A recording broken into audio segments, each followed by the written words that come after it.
Fate could sometimes be cruel, and life may seem to laugh and cry with us at different times, but how it plays out is entirely up to us.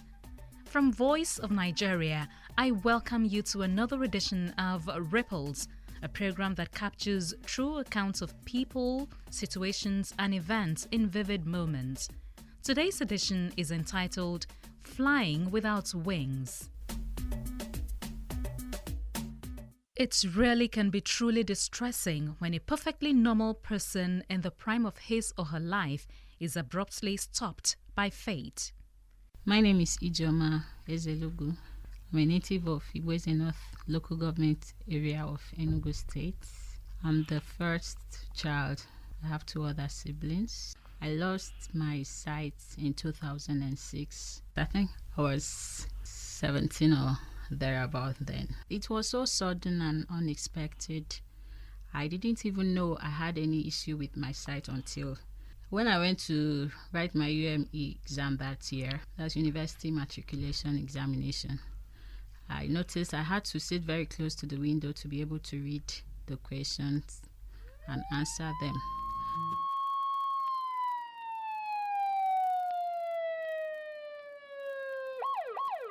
But why didn't you bring her to the hospital on time?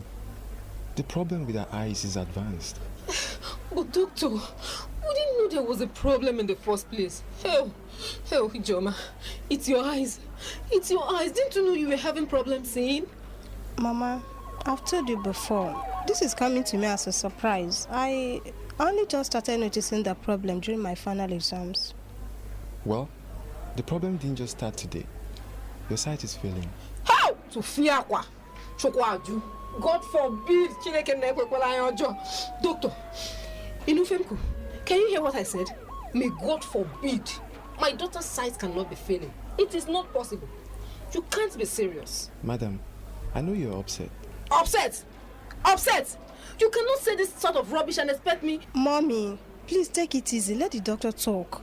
Ngwa, Neku, talk, doctor. I'm listening.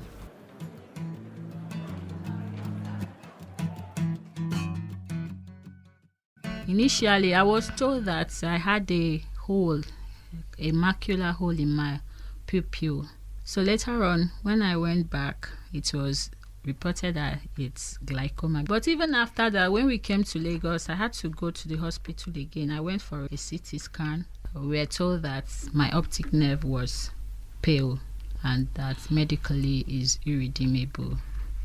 So that was when we gave all hopes of receiving my sight by any medical intervention. Desperation now sets in, and since science seems to fail, maybe the spiritual would work.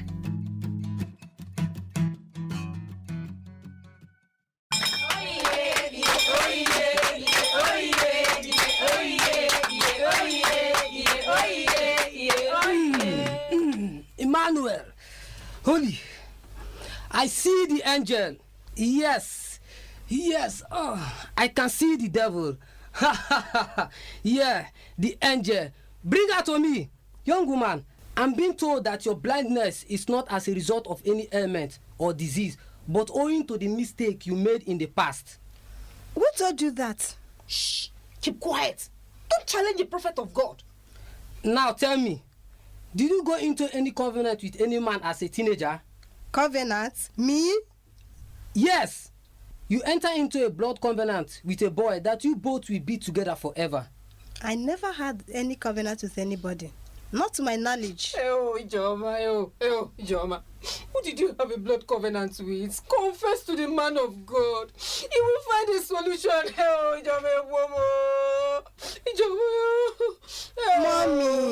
Mommy, I don't know what he's talking about. Hey. I never had any covenant with anybody. Water or blood. Keep quiet. Echionoge. Shut up your mouth. Man of God, she is stubborn. Please help me. Help me find out yourself. Oh yeah, oh yeah, oh yeah, oh yeah, oh yeah, oh yeah. Emmanuel. Shh. I will try. The picture I see is incomplete. The hands, chest, stomach and legs I can see. The boy is no ordinary person. He is a messenger of that kingdom and was on a mission of destruction.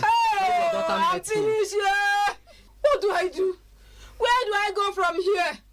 What have you gotten yourself into, Ijoma? What have you gotten us all into? Be quiet, woman. There is a way out. I will make a list of the requirements for her deliverance. You are to bring them along with you in 7 days' time. Oh, thank you very much, Prophet. See you on the appointed day. I'm laughing now, but then it wasn't funny at all because you go for a solution to your problem and you are being told entirely a different thing. So it didn't augur well with me. There really is no limit to ignorance. Even her schoolmates suggested their own theories.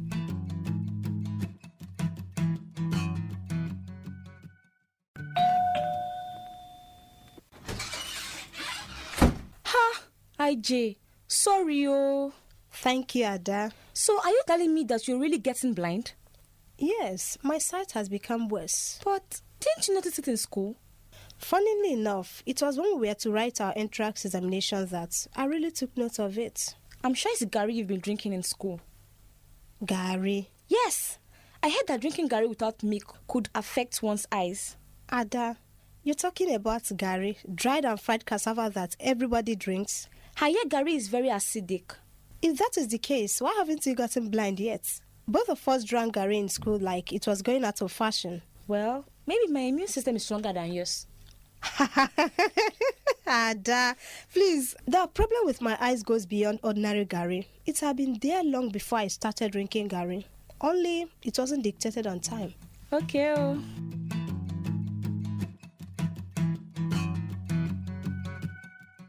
In order to protect her from discriminations and superstition, her mum sent her to live with her auntie. To that same 2006, that was when I came to Lagos. So I went to another hospital. It was then that I was advised to enroll into a school for the blind, partially school for the blind and partially sighted children. In fact, I was so happy knowing that, oh my God, all hope is not lost. I could still learn to read and write. I could still further my education.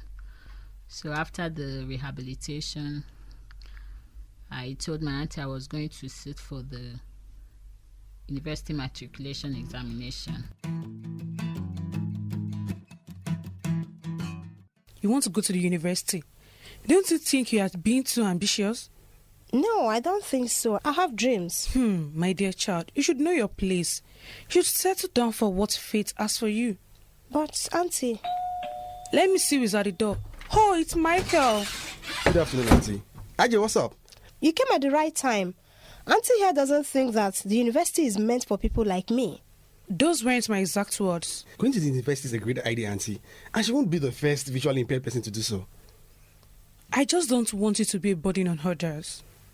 She won't be. Ichoma has shown that she can be very independent. All she needs is support. I strongly believe she can make it. All right, you win. But I will not have the time to accompany her to the places she needs to go to in order to achieve this dream. Don't worry about that, Auntie. We'll find a way around it. That won't be a problem. Am I right, Ichoma? Yes, Michael. Thank you, Auntie.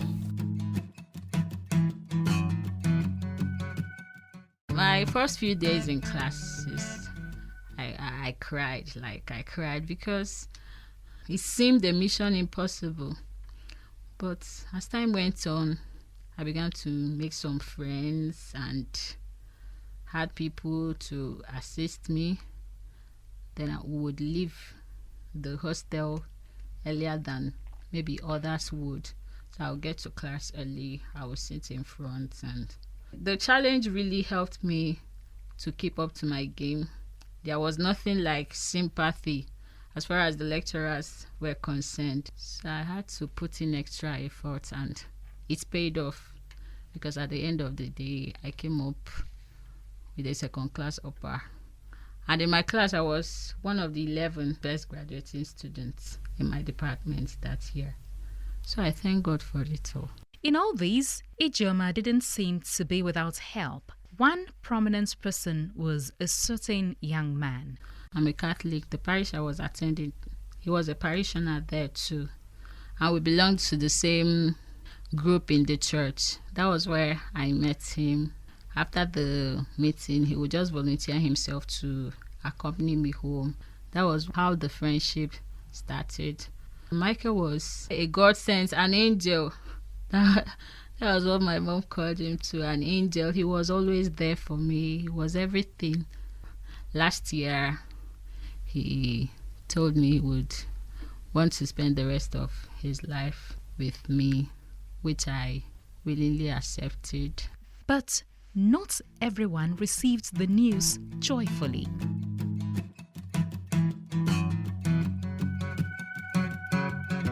Michael, listen to yourself. How can you say you want to marry a blind girl? I love her. Love, Ke.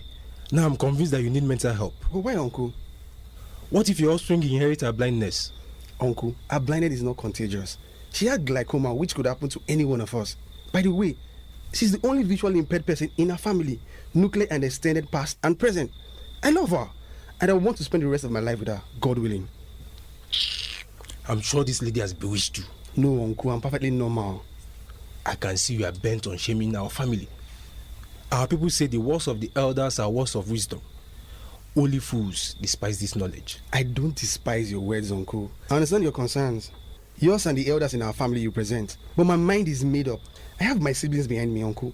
You only just have to meet Ijoma, and your opinion about her will change.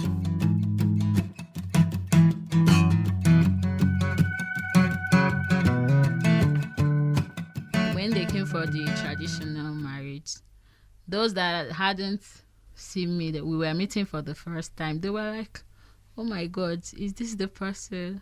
She doesn't look blind, so many things. And they were all happy.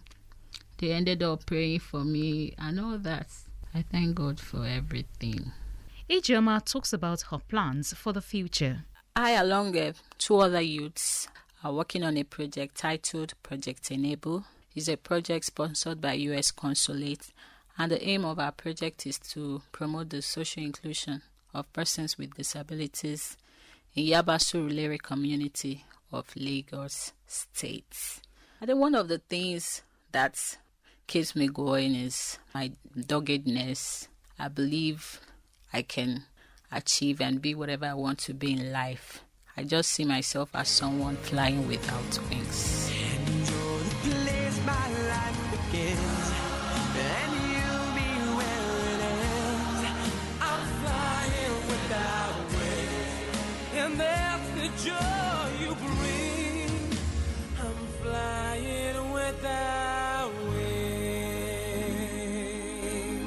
And that's how we end this week's edition of Ripples. It was entitled Flying Without Wings. In it, you heard the voices of Faustina Ayalogu as Ijoma, Muinat Akinyemi as Mama. Ada was played by Opaka Josephine. Shegun Adegoke was the doctor. Michael was played by Destiny Oyemihe. Auntie was Adebayo Adiola. Emmanuel Uko was Uncle, and Henry Odimuko acted the Prophet. The program was produced by Nwando Alayande and assisted by Ijeoma Ezelugu. I am Olubunmi Osoteku.